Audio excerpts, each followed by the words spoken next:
name of the talk is Two Theorems on Elliptic Curves.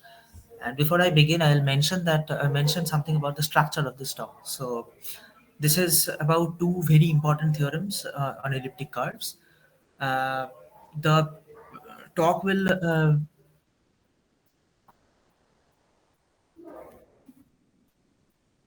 okay, sure. Yes. Thank you. Yeah, thank you for saying that. Yeah. So the structure of this talk will be I'll be giving two theorems, and I'll introduce you to the two theorems first, and then I'll give the proofs of the two theorems. But these being a little difficult and long proofs, some places there will be some things that will be left for exercises. The exercises will mostly be very blatant calculations, but there will be difficult calculations and difficult algebra, which I'll expect that everyone here will be able to do. They are not difficult in terms of ideas; they are difficult in terms of the amount of effort that you need to put into them. So just to make sure that I'll just stop my video because I don't think the internet will be able to handle it. So now that you can see my screen, I'll stop my video. So uh, somebody said something in the chat. Oh, okay. So yes. So first we will start with just to make sure that everybody is on the same page. We will start with basic definitions, and that is a cubic curve is a curve of this form. This is something that everybody knows from high school. A rational cubic is a cubic where all the coefficients are rational numbers. And a rational point on this cubic curve is a point AB which satisfies this curve where both A and B are rational. So just to make sure nobody's confused, this AB is not the same as this A and this B. These are different things. So AB is a point which satisfies the curve, and those AB are coefficients. So we want to sort of figure out what the rational points on a rational cubic are. So what are all the rational points on a rational cubic? And if you want to know what is the idea, what's the motivation behind trying to find out all the rational points on the rational cubic, you may check out the last talk that I gave in case you didn't attend it. It's on UGS's YouTube page, and you'll get the motivation for it. But for now on, we will skip that part and continue with the talk. So you want to know about the rational points on a rational cubic. So to do that, this being modern mathematics, and we will do what all modern mathematics is about. So we will try to impose some known structure on it. We will first put some known structure on it, and then use what we know about these structures to sort of figure out what the rational points are. So to do that, let us first talk about a very important observation due to Fermat. Fermat observed that if P and Q are 2 points on a rational cubic, then if you join these 2 points and extend it to meet the cubic again at another point and call it P star Q, which we call composition of points on a cubic, then P star Q is again a rational point. And we know that this was an observation due to Fermat because Newton thanked him in one of his letters. So as you can see, the fact that the two rational points connected and extended to meet the curve again is again rational is something that even stumped someone of Newton's caliber. So it's really a non-trivial fact, but it was first noticed by Fermat as far as we know. And this is P composed with Q.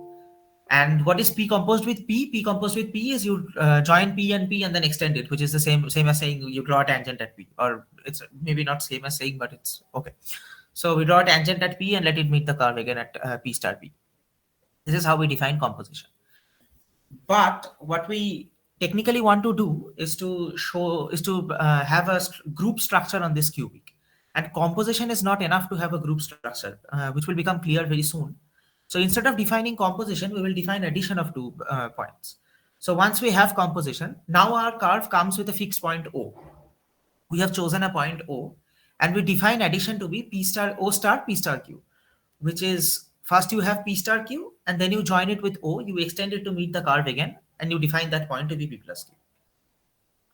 Now we will give some properties of this addition, and some of these properties are aimed at proving that under addition, the rational points on a cubic curve indeed form a group, and others are just interesting properties that we need. These properties will be proved absolutely geometrically, and I'll not say much about these about the geometry. I'll allow you 2 or 3 seconds to look at the picture and understand that it really works, and I'll move on. So if you have any doubts, feel free to ask me that why the picture. If you want to know why the picture works, just feel free to ask me. We note that the identity element of this group is O, which you can see in the picture. We note that to find the negative of a point, you draw tangent at O, allow it to meet the curve at S, join Q and S, and you extend it. The point you get is negative of the point, or inverse of the point. You can call it negative or inverse, because we're dealing with groups. You can also call it inverse. We note that this law is associative. The addition of the point is associative, and I'll give you some extra time to look into this beautiful picture and sort of realize that associativity really works.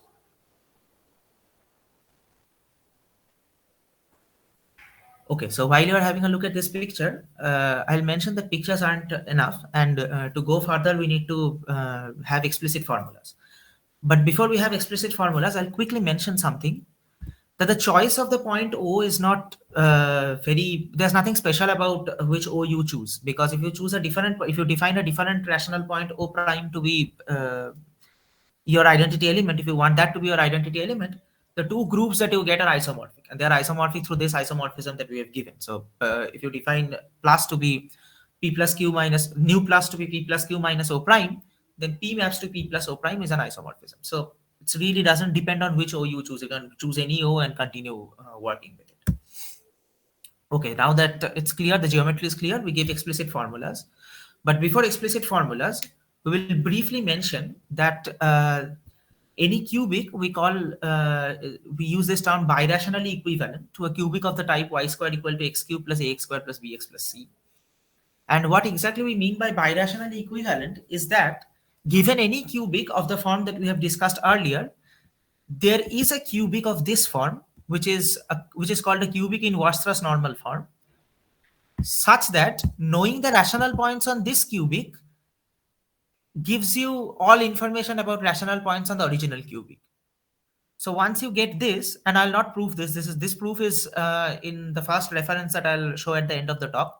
By the way, most of the talk is taken from rational points on elliptic curves by Tate and Silverman, and you will find the details there. They have taken care of the details very well.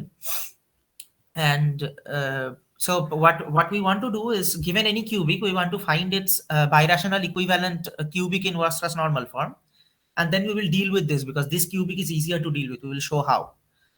But once we do this, a strange thing happens. Once we sort of apply the Weierstrass transformation, a strange thing happens, which is that the rational point O becomes a point at infinity. And this point at infinity concept would be clearer to you if you know a little bit of algebraic geometry. And if you realize that instead of working on R2, we are now working with the one-point compactification of R2.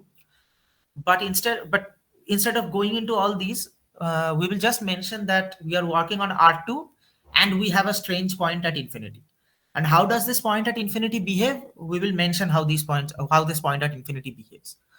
So given any point P on your curve, if you join O, and there is the point at infinity O and that point P, that is same as drawing a line parallel to the y-axis through P.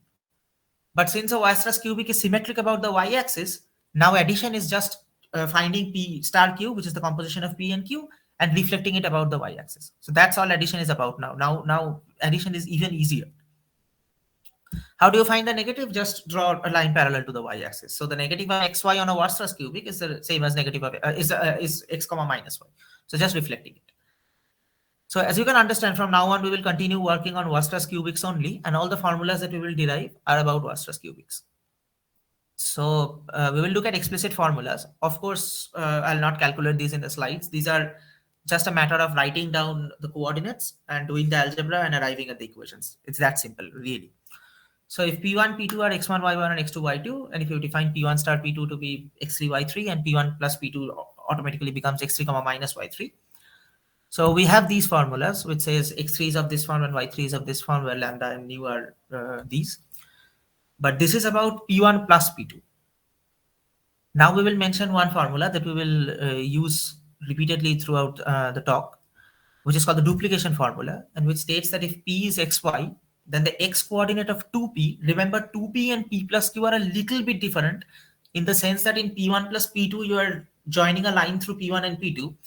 And when you are trying to find 2P, you are sort of drawing a tangent. So the algebra becomes a little bit different. Maybe geometrically they'll look like the same thing, but when you're doing the algebra, it's you sort of need to keep some more things in mind.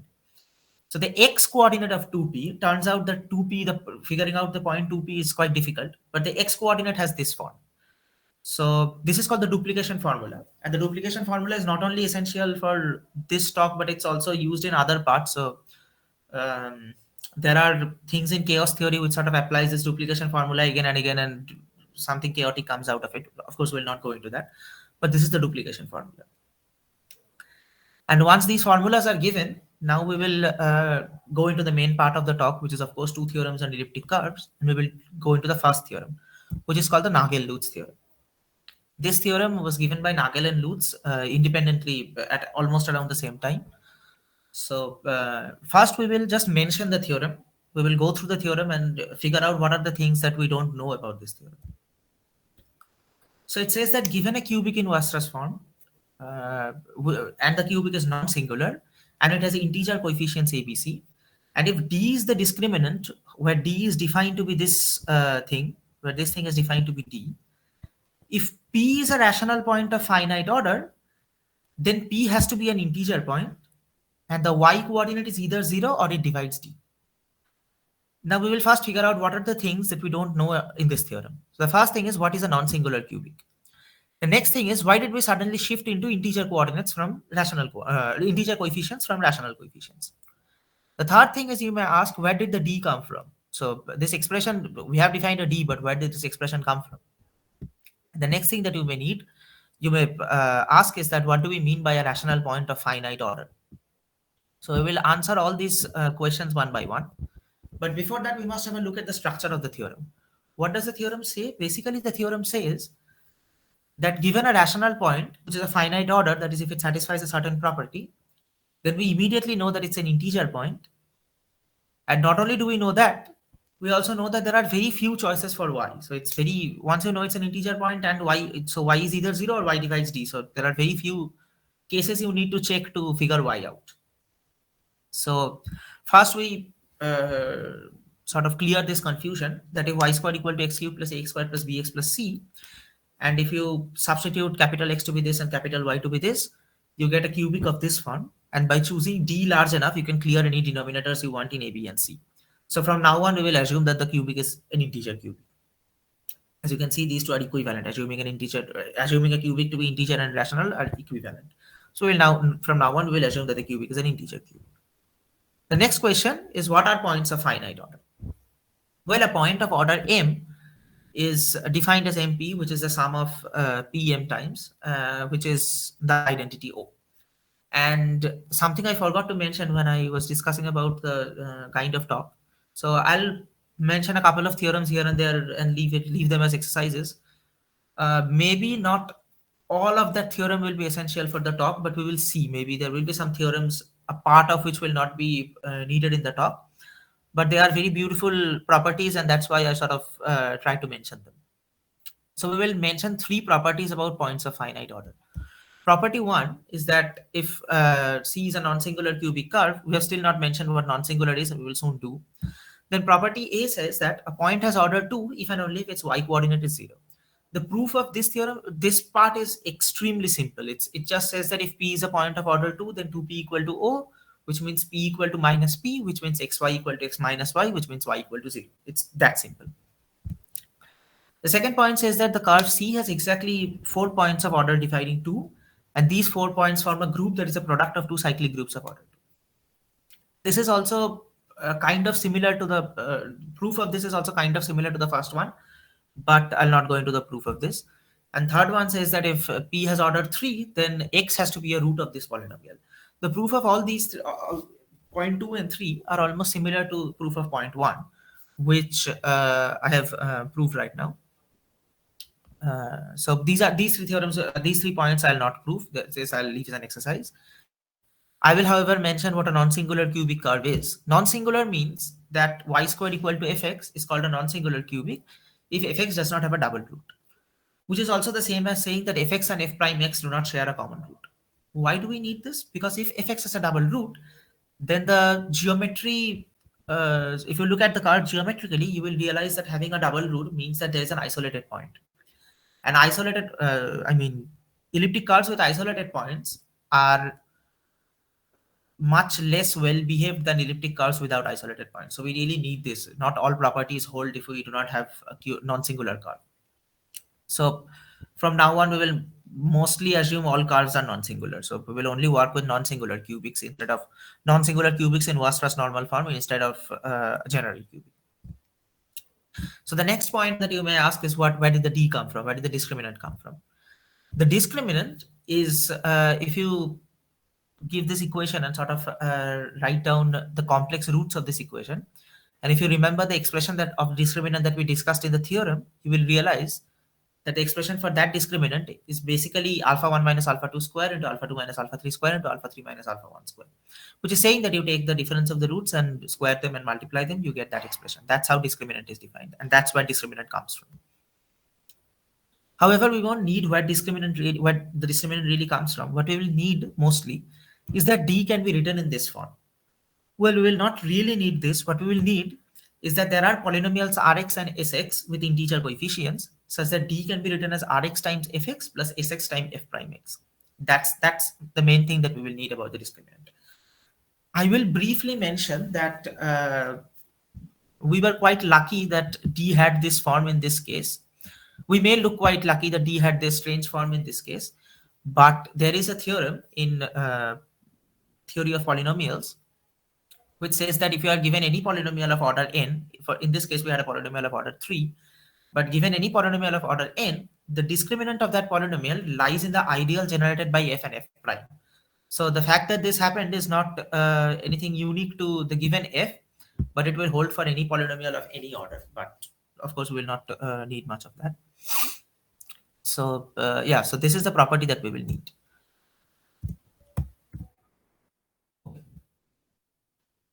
Once this property is given, we want to show that we will first assume the first part of Nagell-Lutz theorem and prove the second part, because the proof of the second part is easier. So remember what the second part said? The second part said either y equal to 0 or y divides t. Yeah, sure.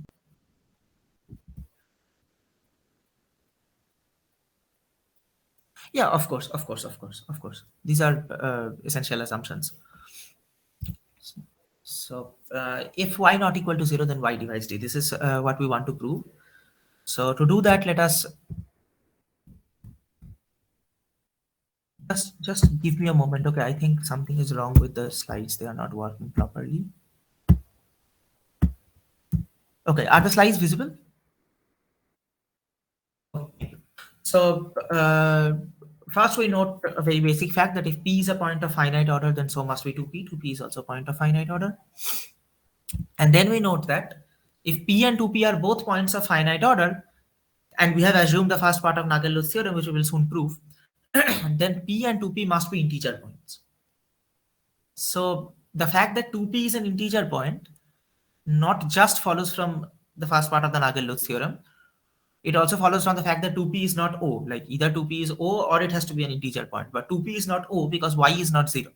So remember, a point is a point of finite. A point is a point of order 2 if and only if the y coordinate is 0.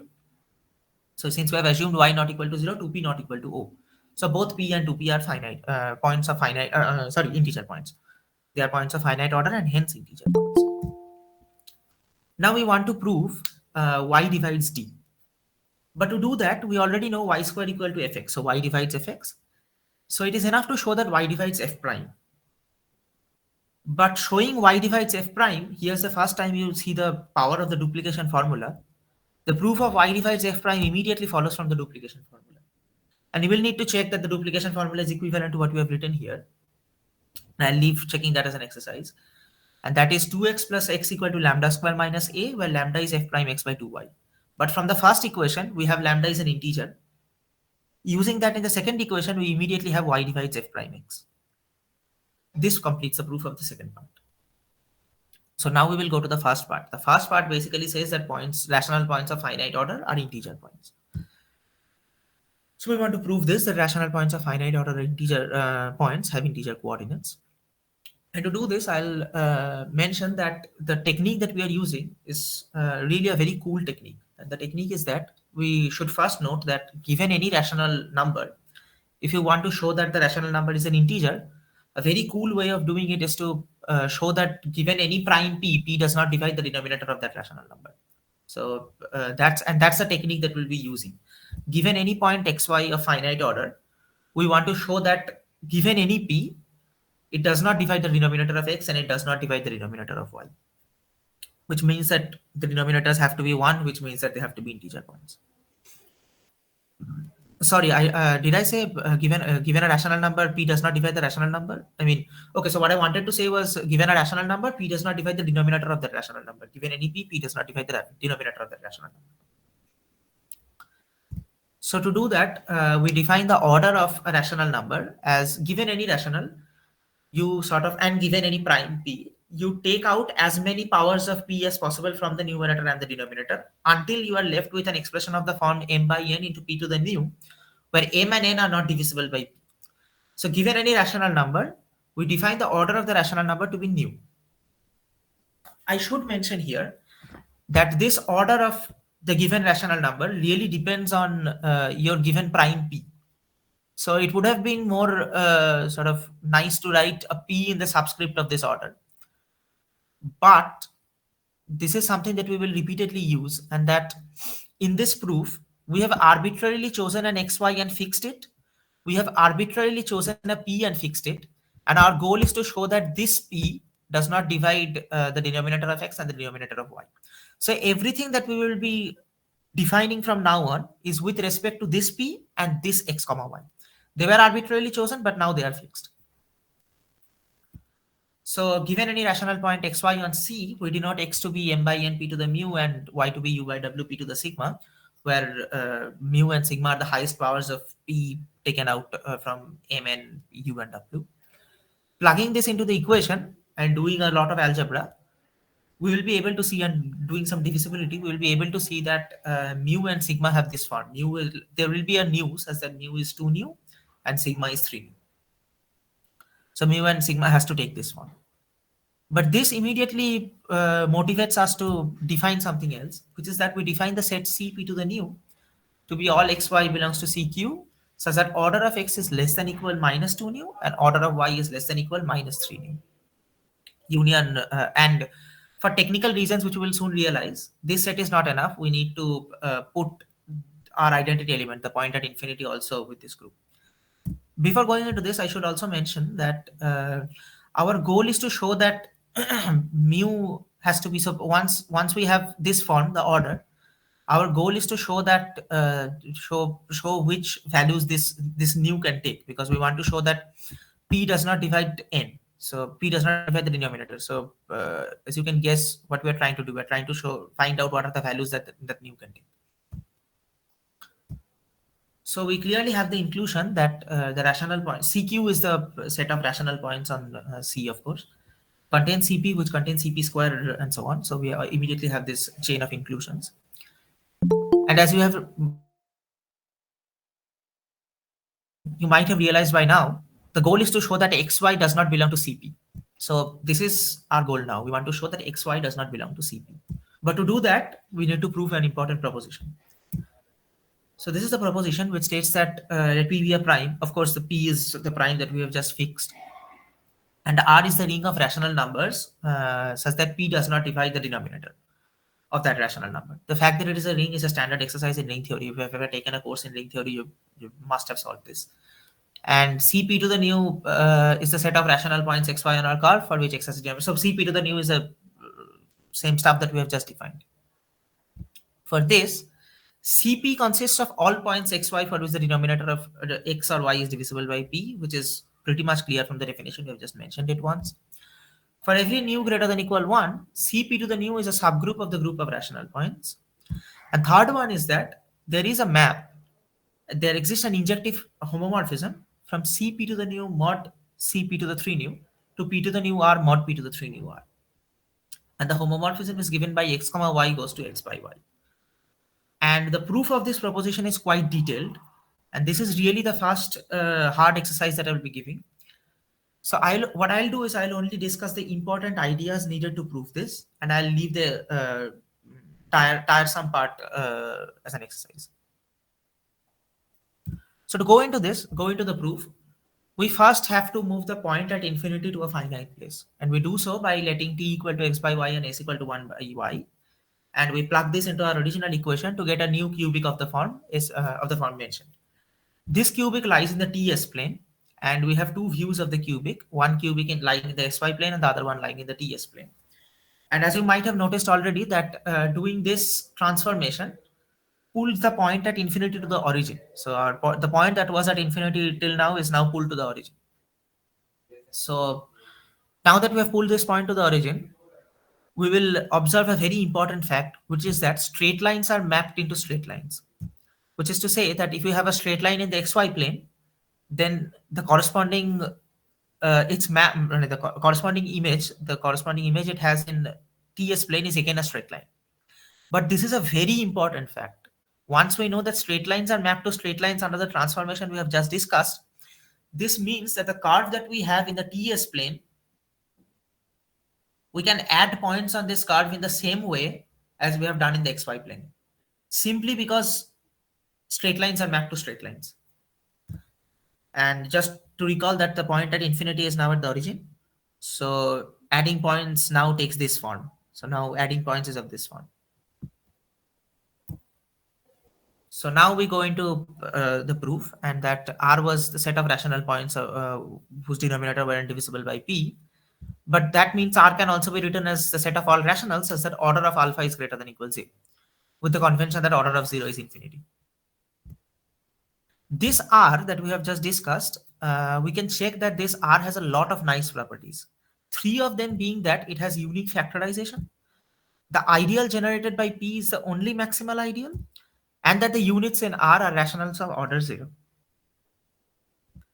To prove that CP to the news are subgroups, we will take the general way of doing it, and we will prove that if the certain power of P divides the T coordinate of 2 points, and the sum of the T coordinate of their sum should also be divisible by P. But if you are trying to do it using the ideas that we have mentioned, you will end up with something stronger. And you will end up with the fact that if P1 and P2 belongs to CP to the new, then TP1 plus TP2, TP1 is the T coordinate of P1, which is to say if P1 is x comma y, then TP1 is x by y. Minus TP1 plus P2 belongs to P to the 3 new R.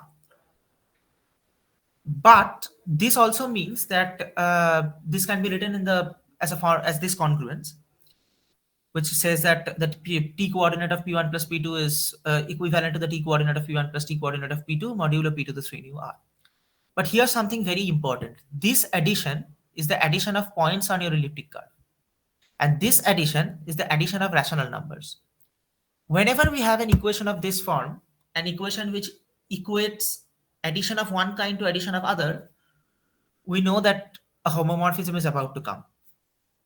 But this is not really an equality. This is an equivalence under modulo P to the 3 new R. So the homomorphism is not really between two sets, but really between two sets modulo their two groups modulo their subgroups. So this gives us a homomorphism from CP to the new to the quotient group P to the new R mod P to the 3 new R by sending P to the congruence class of TP. Not only that, we can also note that the kernel of this homomorphism is all the points P such that TP is in P to the 3 new R, which means the kernel is CP to the 3 new. But this also means that we have an injective homomorphism from CP to the new to mod CP to the 3 new to P to the new R mod P to the 3 new R. This was the last point in our theorem, remember. But this also means that P to the new R by P to the 3 new R is a cyclic group of order P to the new. We know this is a cyclic group of order P to the new, which means that CP to the new mod CP to the 3 new is also a cyclic group of order P to the sigma for some 0 less than equal sigma less than equal to new. Once we have completed the proof of this proposition, we will give a corollary, which will immediately prove Nagell-Lutz theorem. The corollary of this proposition is that O is the only point of finite order in CP. Remember what we are trying to do? We were trying to show that there are no rational points of finite order in CP. So if you can prove that O is the only point of finite order in CP, that will complete the proof. So let P belongs to CQ be a point of order m greater than equal 2. It's a point of order m greater than equal to, because we're assuming it's not O. And let P be in CP. Then we divide into two cases. Case one is P does not divide M. We define nu to be minus half order of X, so that P is in CP to the nu and P is not in CP to the nu plus 1. Doing some algebra, a repeated application of the equation that we have just derived, the equivalence that we just derived. Repeated application of that gives us that P belongs to CP to the 3 nu, contradicting the fact that P does not belong to CP to the nu plus 1.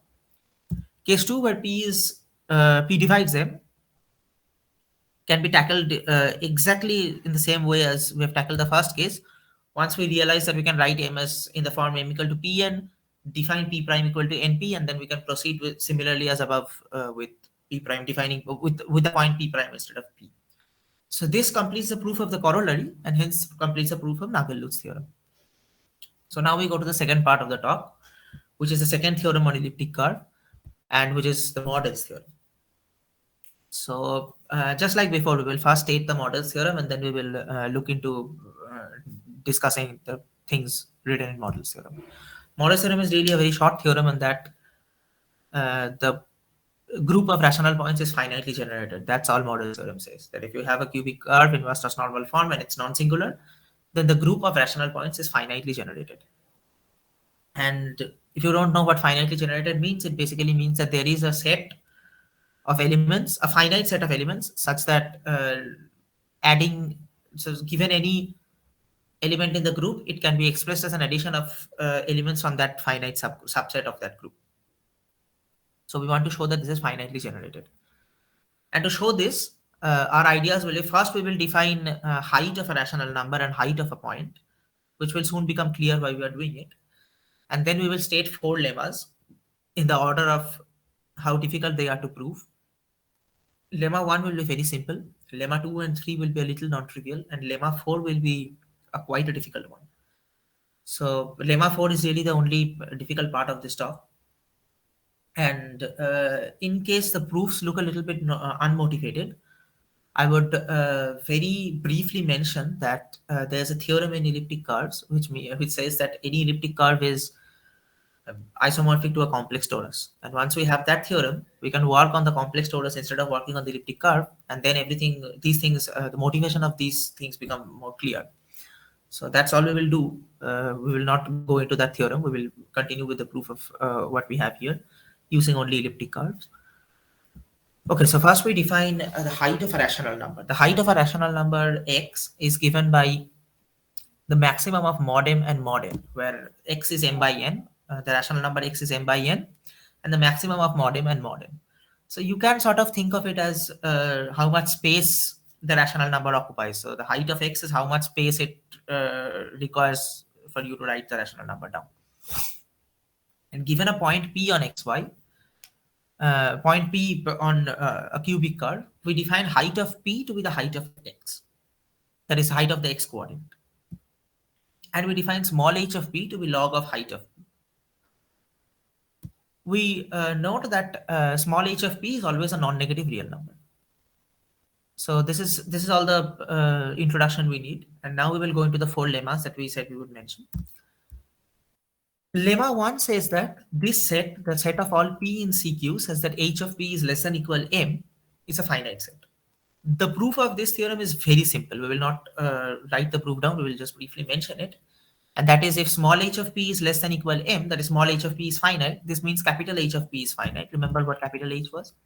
Capital H of P is finite implies capital H of X is finite, which means the maximum of mod m and mod n is finite, which means there are only finitely many choices for the numerator and finitely many choices for the denominator, which means there are only finitely many choices for x. It's that simple. So this set is finite, and we will need this lemma. We will not go into proving this lemma.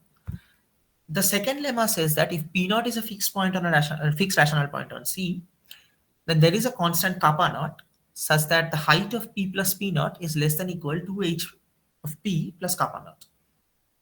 And remember, kappa naught depends on P0, A, B, and C, which means kappa naught does not depend on P. So this is for all P. So kappa naught does not depend on P. And for all P, this equation is true, which intuitively means that h of P plus P0 is more or less than equal to h of P. So this sort of gives a relation between 2hp and h of p plus p naught. And we will see what we mean by this. The next lemma is similar, but it gives you a relation between h height of 2p and 4 into height of p. So the first one gives you a relation between height of p and height of p plus p naught. The second lemma gives you a relation between height of p and height of 2p. So what the second lemma says is that there is a constant which only depends on a, b, and c. It does not depend on p, such that h of 2p is greater than equal 4h of p minus kappa for all p belongs to c q. The fourth lemma, which is the most subtle one and most difficult to prove, is also the shortest one, which says that the index of 2cq in cq is finite. So if you look at, so 2cq is all points of the form 2p where p belongs to cq. The index of 2cq in cq is finite. So with these four lemmas at hand, we want to prove Mordell's theorem first. The proof of Mordell's theorem, the flavor is very elementary. So once we assume these four things, the proof is really very nice. But instead of proving Mordell's theorem, we will prove something a little more general. Tate Silverman, the book that I am following, calls it decent theorem. Not because it's a decent theorem, but because, which it is, but because the proof follows a style of Fermat's law of infinite descent. However, I will not call it decent theorem. I will call it generalized Mordell's theorem, because descent is all about the proof. It's not about the theorem. So I'll only briefly mention that it's descent theorem once, and then I'll continue calling it generalized Mordell's theorem. So what it says is, if gamma is a commutative group, which our CQ is, and if there is a function from gamma to 0 infinity, which satisfies the following four properties. These four properties are same as the four properties that we have just mentioned. So if these four properties are satisfied, then gamma is finitely generated. So if you can prove this theorem, it also proves that our CQ is finitely generated with respect, well, H is the H that we have defined. So let's start with the proof, and then we will discuss the ideas a little bit more. So remember, 2 gamma has finite index in gamma. So let q1, q2, qn be the cosets of 2 gamma in gamma. Then given any p in gamma, there is an I1 such that p minus q I1 is in 2 gamma, and hence p minus q I1 is in 2 p1 for some p1 belongs to gamma. We repeat this process on p1, we get a p2. We repeat this process on p2, we get a p3, and so on until we stop at pm. What is this m? This is a general abstract m, which we will fix only later into the proof. At this point, I'll briefly mention what we want to do with this once we have this. So what we want to do is that, you see the no, so we are not fixing m. This is a general abstract m, which we will fix a little bit later. So we will mention where we want to stop this process. So okay, so I'll briefly mention the idea of the proof before going into further details. So see, what these theorems tell us is that P1 is more or less equal to 2P2. It's kind of equivalent, more or less equal to 2P2. Not just P1. P2 is more or less equal to 2P3. So Pi is more or less equal to 2Pi plus 1. And remember, we also saw that the height of 2P is more or less the 4 into height of P. So here we have a relation between P2 and 2P3. And we already had a relation between height of 2P3 and 4 height of P3. So now we have a relation between height of P2 and height of P3. We want to show that these heights are in decreasing order. Excuse me. These heights are in decreasing order. And we want to show that these heights decrease to a finite bound. Once these heights decrease to a finite bound, all points below that finite bound will be finite due to lemma 1. We will see what we mean by that. Just remember that P1 is more or less equal to 2P2, P2 is more or less equal to 2P3, and so on.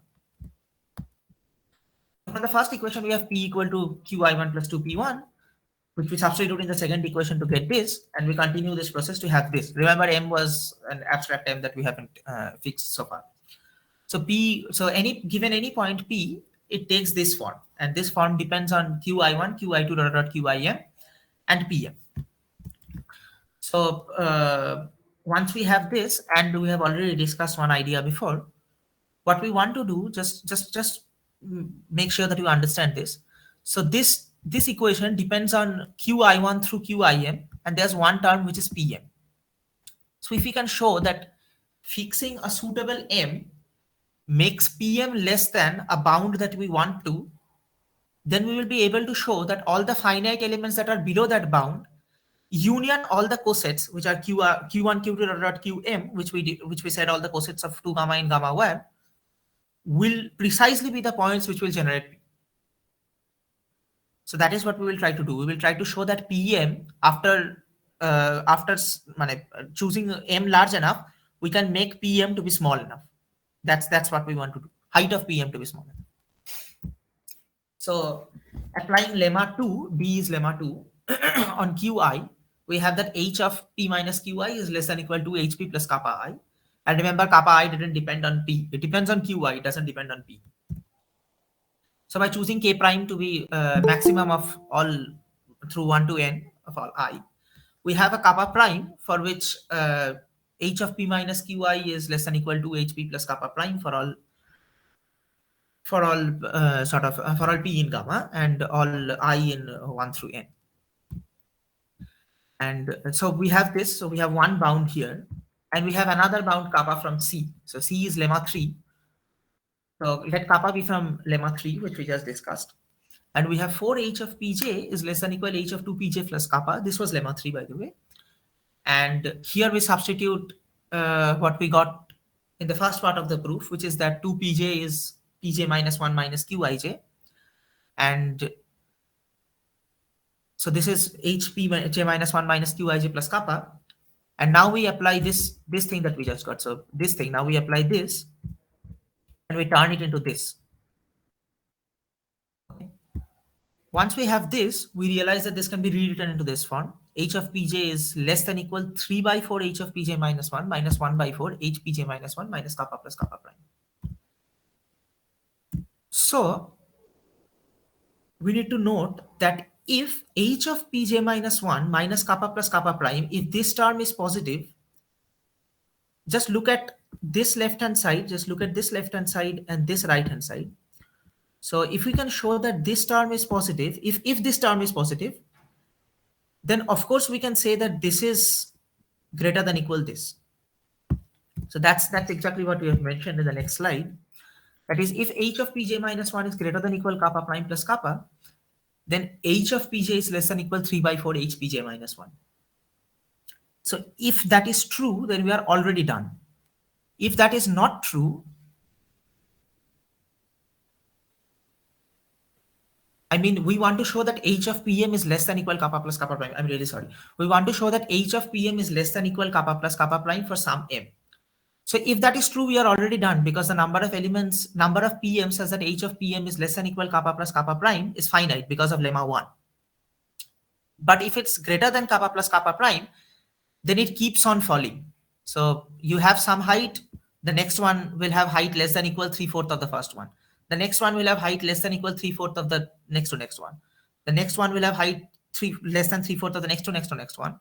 And hence there will be an m such that h of pm will fall below kappa plus kappa prime. It cannot stay above kappa plus kappa prime for infinitely long enough. So this is the m that we will fix. There will be an m such that h of pm will be less than equal kappa plus kappa prime, and that is the m we fix. Once that m is fixed, we can say that p is of the form a1 q1 plus a2 q2 plus dot dot plus an qn plus 2 to the mr, where m is this m such that h of pm falls below kappa plus kappa prime, and hence this set generates generates gamma. So the set is all the cosets that we had and all the finitely many elements that are below kappa plus kappa prime. This is the finite set that generates gamma. So this completes the proof of generalized Mordell's theorem and hence the Mordell's theorem. So I'll briefly stop for any questions that you may have about this proof, because I don't want, so all we are left to do is to prove the lemmas now. And before going into the proof of the lemmas, I want to know whether anybody has any question about the proof of Mordell's theorem. So please feel free to ask if you have any questions. If you are writing in the chat, I can also check. So yeah, sure. So slide 34. Okay.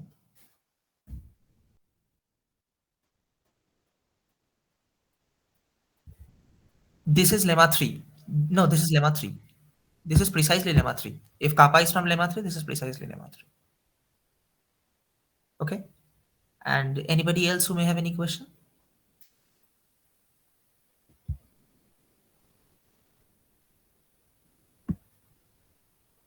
Okay, so I assume there are no more questions. Uh, and I'll move on to the proof of the lemmas. Lemma 1, we have already proved. It was just as simple as that. We just proved it. So we only need to prove lemma 2, 3, and 4. Lemma 2 is simpler among them.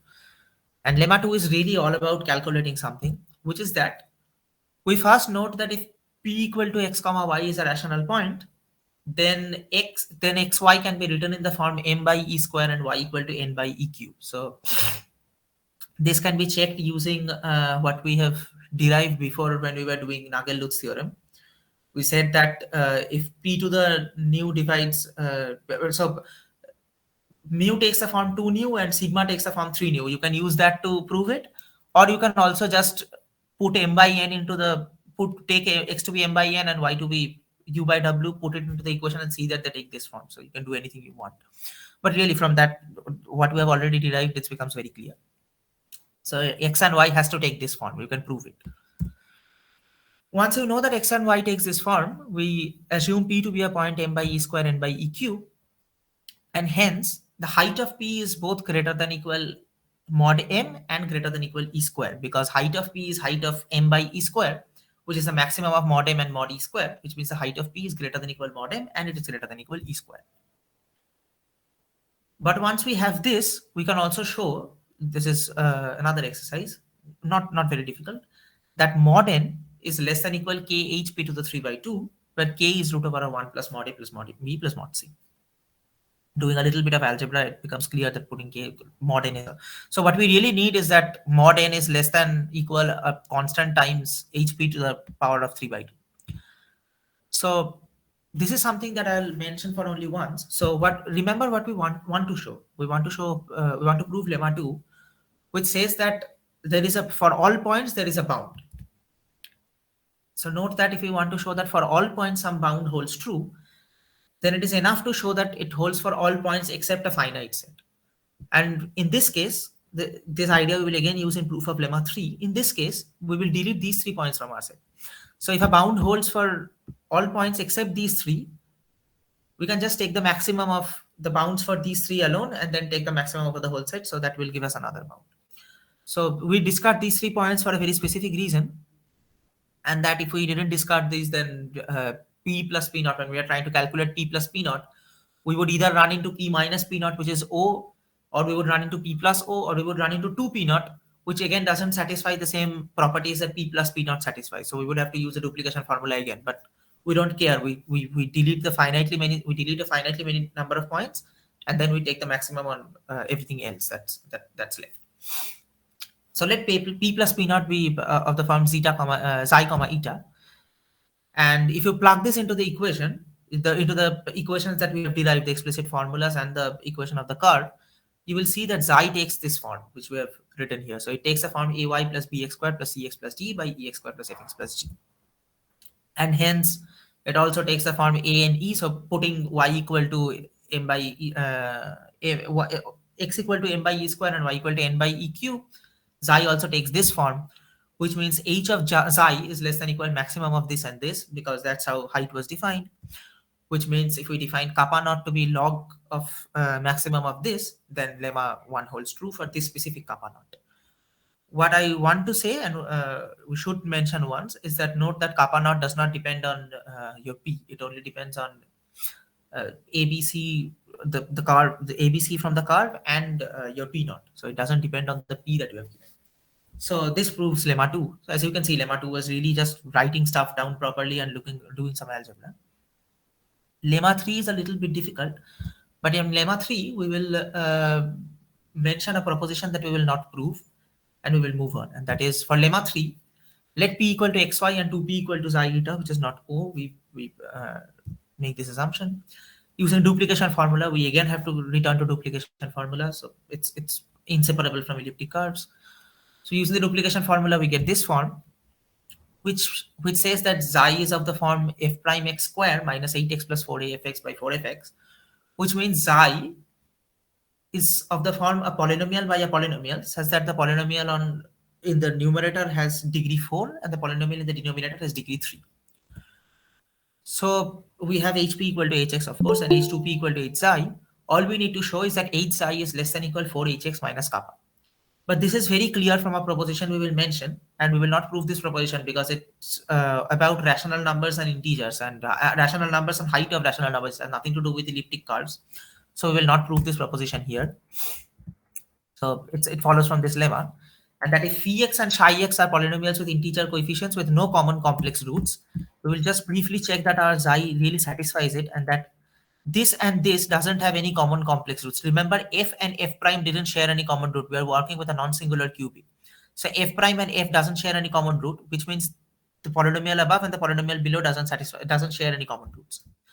So phi and psi are polynomials with integer coefficients with no common complex roots. And let d be the maximum of the degrees of phi and psi. In our case, d is equal to 4. So then there is an integer r greater than equal 1 depending on phi and psi, such that for all rational numbers m by n, this holds true. If we define this, then g divides r. And point 2, which is the one we will need, is that there are constants kappa 1 and kappa 2, such that the height of phi by psi is greater than equal d times the height of m by n minus kappa 1, and it is less than equal d times the height of. So d is 4. You apply the second form. Why is this black patch not going away? Okay, so you apply the second form. So what we got here, you apply this, and note that you immediately get to this. So the d is 4. So d in this case is 4 because 4 is the maximum of the polynomials, and you get this. So this is a lemma that we will not prove, but we note that this lemma immediately completes a proof of lemma 3. Now we go to the proof of lemma 4, which is the most difficult of them. And I'll just, before we go into the proof, I'll just mention the kind of pathway we will follow to prove lemma 4. So we will define a couple of homomorphisms, and we will state some properties of it. Some we will prove, some we will leave as exercises. And we will see that these properties finally come up to give us a proof of lemma 4. So, okay, so before we start proving lemma 4, we will make a very short assumption, and that is the curve has one rational root t. So we assume that the curve has one rational root. Of all the roots, the curve has one rational root.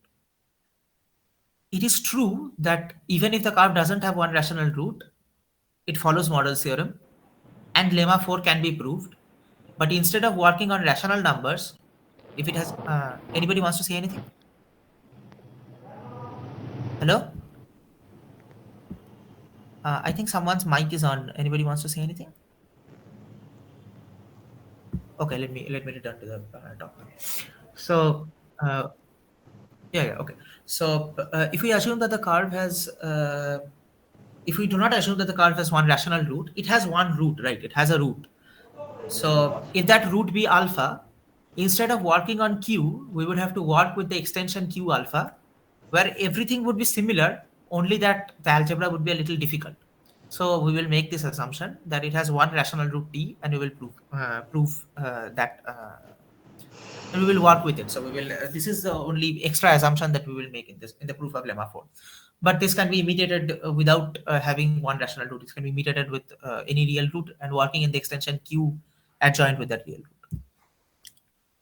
So once we have one rational root, we send t to the origin, and we modify the equation to this, where we modify the equation to this.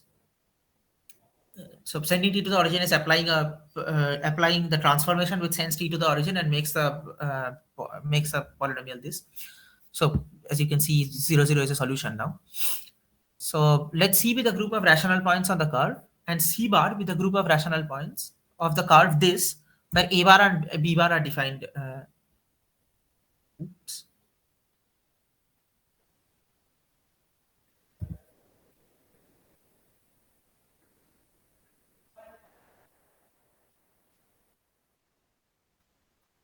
Yeah, exactly. For some reason, I forgot to mention what A bar and B bar are. For some reason, I haven't mentioned what A bar and B bar are. They are dependent on A and B, and they are such that if you apply the same transformation, then you return back to 4A and 16B. I just don't want to say anything from top of my head. If you give me some time, I can quickly check. Maybe I'll say this I'll just check it and say what they are at the end of the talk. For some reason, I forgot to mention what A bar and B bar are. It's really terrible. I checked the slides quite a couple of times, but didn't realize this. Okay, so a bar and b bar are two terms that are dependent on a and b. And if you apply the same transformation on c bar, then you go back to the equation y square equal to x cube plus 4ax square plus 16bx. I'm really sorry, I forgot to mention what a bar and b bar are. It's really bad. Okay, so the corresponding equation for c double bar, that is if you find c bar bar, it goes back to y square equal to x cube plus 4ax square plus 16bx. And as you can check that if we substitute 4x instead of x and 8y instead of y, the equation for c double bar returns back to the equation for c. So this really shows that c is isomorphic to c bar. So we define phi, c to c bar, as this isomorphism, and we define psi from c bar to c double. Again, this is wrong. This is c isomorphic to c double bar. Okay, I for some reason this slide got messed up. C is isomorphic to c double bar because the equation for c double bar returns to c, so which is c is isomorphic to c double bar. So yeah, really sorry. So we define phi from c to c bar as this, and we define psi from c bar to c double bar, which is isomorphic to c, as this. So psi may also be referred to as phi bar because it's where everything is associated with a bar. The definition of these functions are not that important as their properties are. So just have a quick look at how they are defined, but we will soon go into we will really shift into the properties of these functions. So yeah. One cubic curve to another cubic curve. So c to c bar and another function from c bar to c double bar, which is the same as c. So isomorphic to c. So we will notice some properties. The first property is that the maps phi and psi are well-defined homomorphisms, and phi has kernel O comma t, psi has kernel O bar comma t bar. The composition map, this is what's mainly important. The composition map psi of phi corresponds to the multiplication by 2 map, which is defined as a map that sends p to 2p. So if you compose these two maps, you get the map that sends p to 2p. So that's mainly that's a very important fact. So once we have the well-definedness and homomorphism of them, we want to look at the kernels. So sorry, we know the kernels. They are OT and O bar T bar. We want to look at the images. So note that phi O bar is phi O is O bar, which we have just defined, and hence O bar belongs to image of phi. If T bar is an image of phi, then there exists a T prime such that T not equal to T prime and Y of T prime equal to 0.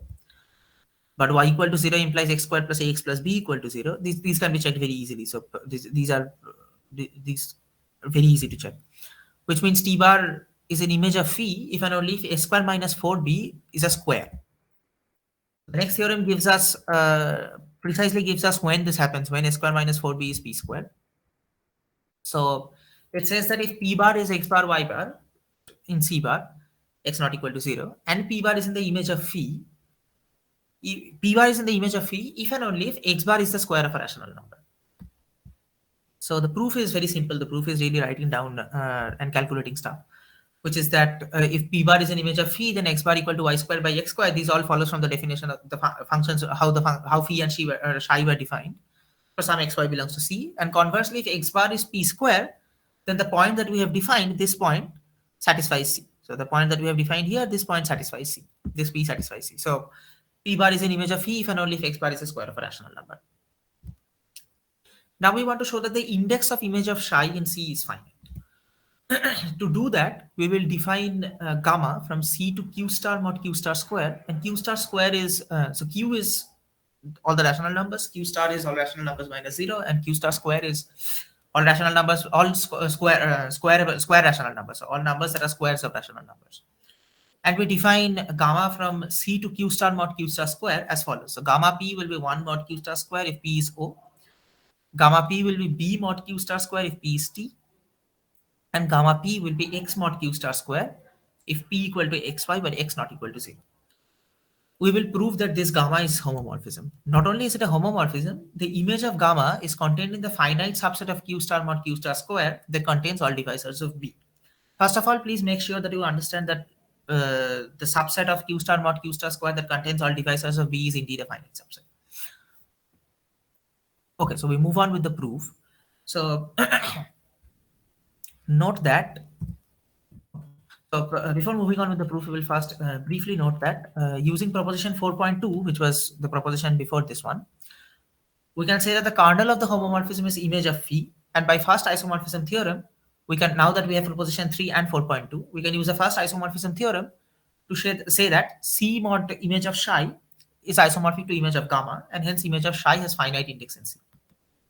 So this will sort of prove what we wanted to show. We wanted to show image of psi is finite in C. So it is enough to prove this proposition, because once this proposition holds, we can use the first isomorphism theorem to show that image of psi has finite index in C. So first we note that a very elementary property of q star mod q star square, which is that it is equal to, every element is equal to its inverse. This is really very cute property. So to prove gamma p star gamma q equal to gamma p plus q, because we want to show gamma is a homomorphism, it is enough to show that p plus q plus r equal to, if p plus q plus r equal to O, then gamma p star gamma q star gamma r equal to 1. And note that p plus q plus r equal to O if and only if p, q, and r lie on the same straight line. So this follows from the how addition of points on rational cubics were defined. So this is how we defined addition of points on rational cubic. So if p plus q plus r is O, then they lie on the same straight line. So let y equal to mx plus n be the straight line on which they lie, and this straight line and m and n are rational numbers. The fact that p, q, r are rational points immediately implies that m and n are rational. It's a very cute quick check that if a line passes through two rational points, then the coefficients of the constant term and the coefficient of x has to be rational. Let p, q, r have coordinates x1, y1, x2, y2, and x3, y3 in that order. Then x1, x2, and x3 will satisfy this equation. Write down things, just put them into the equation and check that they satisfy this. That's simple.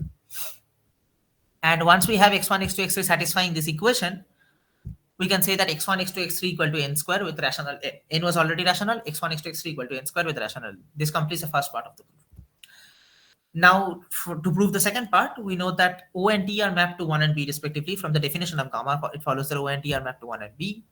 And writing xy equal to k by j square L by j cube, we noted in the proof of lemma 1 that any rational point can be written in this form. It can be written as k by j square and L by j cube. And substituting xy into the equation, we have L square equal to this, which immediately shows that k by j square is congruent to one of the divisors of B modulo the subgroup q star square, which shows that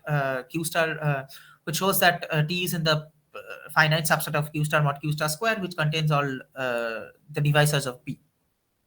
So that completes the proof of proposition 4.3. Now, once we have proposition 4.1 through 4.3, we are ready to prove lemma 4, which we will prove now. Let P1 through Pk and P1 bar through PL bar be the cosets of image of psi in C and image of phi in C bar respectively. Because, okay, also note that once we have proved this, so every property is symmetric. So every property we prove about psi also holds about phi in C bar. So we have proved that the index of image of psi is in C is finite. This is the same as proving index of image of phi in C bar is finite, because the definition of C and C, the definition of phi and the definition of phi and psi were, yeah, sure. Q star square is, you have Q star, which is all rationals minus 0, and Q star square is all square rationals. So so a rational number is in Q, so a number is in Q star square if it is a square of a rational. So for example, 4 by 9 is in Q star square, but 2 by 3 isn't. Okay, it's not. Yeah. They'll form a nice subgroup of Q star. So we have noted that the image of psi in C is finite, but this is also equivalent to noting that the image of phi in C bar is finite, because of the because when we defined psi and phi, you must have noted that that their definitions were very symmetric. So because of the symmetry, all these hold for phi as well. So let P1 through Pk and P1 bar through PL bar be the cosets of image of psi in C and image of phi in C bar respectively. And let P be in C, of course. And let P minus Pi be psi of P bar, and P bar minus Pj bar be psi of Q for some P bar in C bar and Q in C. So from here we have P is Pi plus psi Pj bar plus 2Q, and thus the index of 2C is at most KL in C, which means it is finite. So the index of image of psi in C was finite by K, and the image of phi in C bar was finite by L. and doing a little bit of algebra, we sort of note that the index of 2c is at most k times L in C. So, which means it is finite. So, this is what we wanted to prove. We wanted to show that the index of 2c in C is finite. So, we have proved this. And by proving this, we also prove all the four lemmas that were needed to prove Mordell's theorem. And by doing that, we also complete the proof of Mordell's theorem. And with that, we also complete this talk. And so, thank you. So, I expect a lot of questions which I am ready to answer.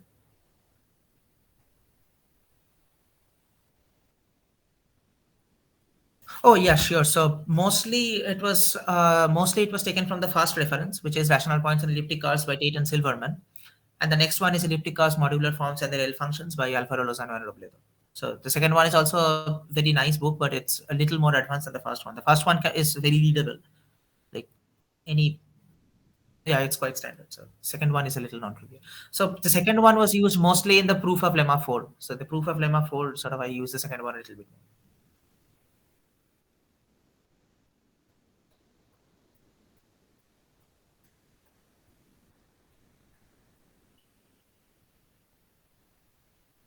Yeah. I have heard about that book. I don't think I've read it, but I've heard about that book, yes.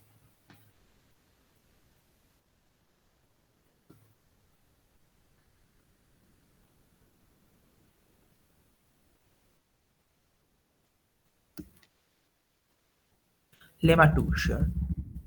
Proof of lemma 2. Yeah, proof of lemma 2.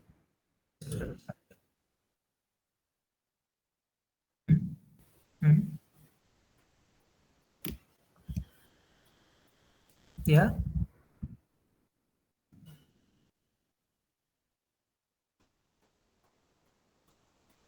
Oh, in the first slide, we noted this, right? X is of the form n by e square and y is of the form n by e cube. We substituted in the second line to get the third line. Okay. Yeah. Anything else? So, any other questions?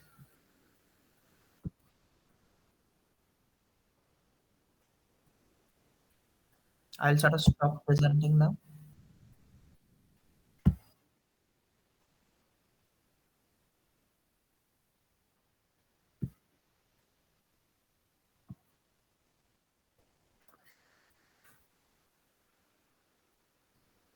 Yeah.